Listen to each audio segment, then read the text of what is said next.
Halo Champions, perkenalkan aku Ceta Masindamani, biasa dipanggil Ceta dari bidang media kreatif. Di sini aku sebagai staf muda Visual Project yang akan menjelaskan tentang antarmuka Figma. Untuk lebih detailnya bisa disimak ya videonya. Oke, jadi pertama-tama kita harus masuk dulu ke link Tridaya punya. Terus di bagian pages ini ada beberapa bidang, masuk ke bidang kalian masing-masing. Di sini aku pakai yang punya media. Nah, di tengah ini ada yang namanya canvas, tempat kalian buat ngedit, dan di kiri ada panel menu kiri, dan kanan ada panel menu kanan. Terus di bagian atas ada namanya toolbar, dan di sini ada main menunya, ada file, edit, view, object, text, arrange, factor, plugins, widgets, preference, sama libraries. Nah, nextnya ada move tool. Move tool sendiri fungsinya buat mindahin atau menggeser gambar atau desain kalian. Nah, di sini juga bisa nge-resize juga. Kalau misalkan rasionya mau sama, tinggal kalian pencet shift juga pas lagi ngebesarinnya. Nah, di sini ada frame. Karena kita fokusnya ke Instagram, jadi ada dua jenis frame. Yang pertama ada di postingan. Atur dulu ukurannya jadi 1080 sama 1350. Terus untuk yang story itu 1080 kali 1920. Di sini kalian juga bisa nge-rename frame kalian supaya nanti nggak bingung buat saat postingannya nanti. Di sini aku pakai contoh yang Monday Quotes. Nah, setelah frame-nya udah jadi, lanjut ke shape tool. Di sini ada rectangle, line, arrow, ellipse, polygon, star, sama place image atau buat nambahin gambar. Nah, di sini contohnya aja pakai yang persegi. Nah, di sini ada 4 titik atau 4 lingkaran kecil di ujung-ujungnya. Itu fungsinya buat nentuin seberapa tumpul atau lancip sudutnya. Semakin ke dalam semakin tumpul, semakin keluar semakin lancip. Nah, di kanannya itu ada fill. Ini fungsinya buat warna. Itu ada yang solid sama yang gradient. Kalau gradient fungsinya buat gradasi. Nah, di sini ada contoh cara nambahin warnanya dan beberapa jenis gradiennya. Ada linear, radial, angular, diamond. Kalian bisa atur aja nanti mau seberapa jauh, bisa dari garis yang ada di dalam shape-nya atau ada yang di sebelah kanannya ini modul. Nah, terus di sini ada stroke. Kalian bisa atur ketebalannya, misalkan di sini 7. Nah, warnanya juga bisa kalian atur juga. Lalu jenis stroke-nya juga bisa kalian atur mau center, inside, atau outside. Di sini lanjutan dari menu stroke-nya itu. Lalu next-nya ada effects. Di sini ada drop shadow, contohnya di situ ada bayangan di bawah. Nah, kalian bisa atur juga bagian warnanya mau warna apa. Misalkan di sini warna biru. Terus bagian blurnya bisa kalian atur dan XY-nya ini buat sudut angle-nya mau jatuh di mana. Terus selain itu ada inner shadow, dia bayangannya ke dalam. Lalu ada layer blur, dia ngeblur. Sama ada background blur. Nah, kalau di layer blur sendiri, dia kalau angkanya semakin besar, maka akan semakin ngeblur, dan semakin kecil akan semakin jelas gambarnya. Nextnya ada place image tool. Ini ya, kalian bisa nambahin gambar sendiri ke dalam desain kalian, ataupun di luar gambar kalian, yaitu taruh di kanvasnya dulu.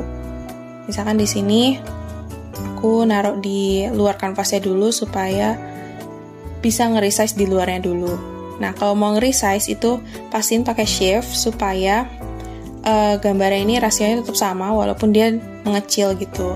Kalau misalkan nggak pakai, nanti hasilnya bisa nge-crop gitu. Kayak contohnya di sini. Jadi kayak kurang jelas. Nah, next-nya itu ada creation tool. Pertama ada pen tool. Kalian tentuin titik pertama, lalu titik keduanya. Nah, ini kan garis keduanya itu ngelengkung ya. Kalau misalkan kalian mau lurus lagi, tinggal dipencet ke titik kedua, lalu sambungin lagi ke titik awal. Nah, jadi deh bentuk shape gitu, yang kalian bisa custom. Warnanya juga kalian bisa tentuin sendiri. Nah, di sini kalau kalian nggak mau pakai stroke, bisa dipencet bagian negatifnya. Kalau misalkan mau ditambah, tinggal tambah plus. Di sini efeknya juga sama kayak di shape, penjelasannya sama.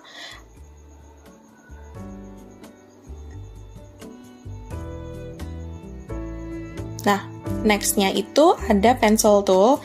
Di sini lebih bebas gambarnya, lebih ke gambar yang organik sih. Nah, kalian bisa atur juga mau warna apa, misalkan warna biru ini, terus ketebalannya juga kalian bisa atur, dan lancip atau kotaknya itu juga kalian bisa atur yang tadi. Di sini contohnya text tool, kalian bisa nulis apa aja. Nah, di bagian bawah teks itu ada fontnya mau apa aja. Di sini aku pakai sesuai SOP-nya, yaitu Montserrat. Lalu ada jenis style-nya mau apa aja. Sebelah style itu ada ukuran fontnya. Nah, lalu di sini ada yang align kanan, align tengah, dan align kiri. Kalau kalian mau lebih, itu ada justify kalau kalian mencet titik 3 di kanan itu. Terus ada juga underline sama yang ngecoret kalimatnya. Di sini ada jenis-jenisnya juga, case-nya. Ada bullet juga kalau kalian mau. Lalu di sini juga ada warna, ada yang solid sama ada yang gradient juga. Ini bisa dikreasiin kayak tadi, seperti shape. Terus ada stroke-nya juga. Nah, di sini pastiin, misalkan aku kasih ketebalannya 7. Nah, di sini kan ada kayak segitiga ya. Jadi kayak kurang rapi gitu. Nah, di titik 3 ini ada yang jenis join, ada yang round, ada yang bevel, ada yang meter ya kalau nggak salah. Itu pastiin kalian pakai yang round supaya nanti nggak kelihatan segitiganya ini.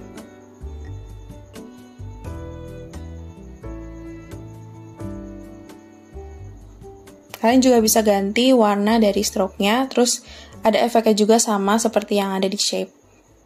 Nah, ini hand tool untuk ngegerakin aja sih. Nah, terakhir ada comment tool. Ini buat ngasih komen atau ngasih reply yang ada di komen. Kalian bisa lihat di bagian sebelah kanan, kalian juga bisa reply, bisa mark as resolve.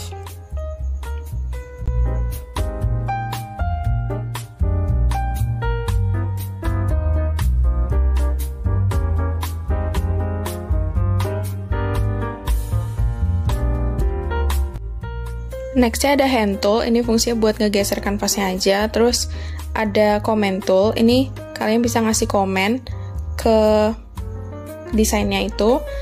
Di Figma, ini kalian bisa ngasih reaction juga, bisa nge-reply, juga bisa mark as resolve. Nah, tulisan komennya itu bisa dibaca juga di sebelah kanan.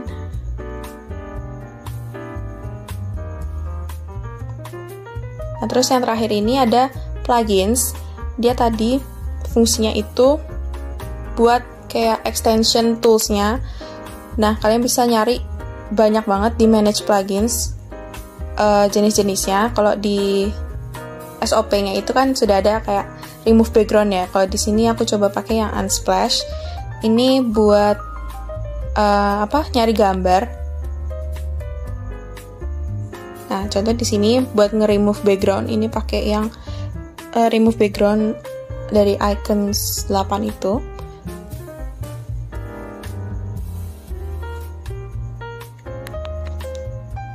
Nah, kalau misalkan sudah ke remove, ini kalian bisa masukin aja ke dalam desainnya.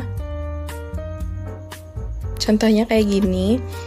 Terus, mungkin dari aku udah, dari pengenalan antarmukanya, bisa dilanjutkan sama Ayu untuk SOP-nya.